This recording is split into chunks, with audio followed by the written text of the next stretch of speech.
All right, this is Docendo number 35. Let's look at the sentence. The O'Briens remain Orthodox Catholics, faithfully observing the time-honored rituals of their church.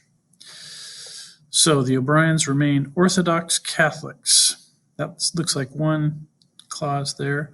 Now, Catholics is the name of a religious denomination, so it is a specific group. So logically, it should be capital C for Catholics. And then notice after this, we have faithfully observing the time-honored rituals of the church, their church. That is a phrase, and it tells us more about the subject here, the O'Briens.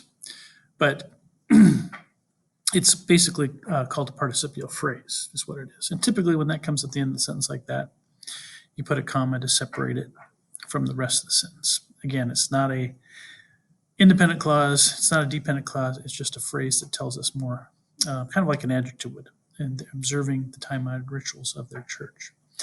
Also, we have there, again, the wrong there. We want the possessive pronoun that refers to people. In that case, very common mistake there. All right, so orthodox and heterodox are the words. Orthodox is holding established beliefs, especially in religion. So if you follow the orthodox teachings of the Catholic Church, you would follow the basic practices, the teachings of that church. Heterodox is kind of the opposite, not conforming with accepted or orthodox. You've heard of unorthodox techniques people will use that aren't the typical way of doing things.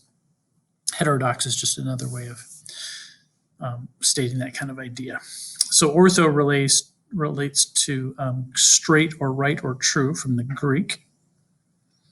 So that makes sense because orthodox beliefs are technically the correct, true beliefs. So when you go to the orthodontist, you're trying to make straight your teeth. Orthography has to do with spelling, correct spelling. It's the correct way of writing. And then orthopedics have to do with, obviously, medical issues there. So looking at our sentence, the O'Briens remain Orthodox Catholics. Again, we capitalize the C in Catholics. There's not really a group called Orthodox Catholics, but there is a group called Catholics, so we would capitalize the C. We got the comma for the participial phrase, and then the correct form of there. And that is it.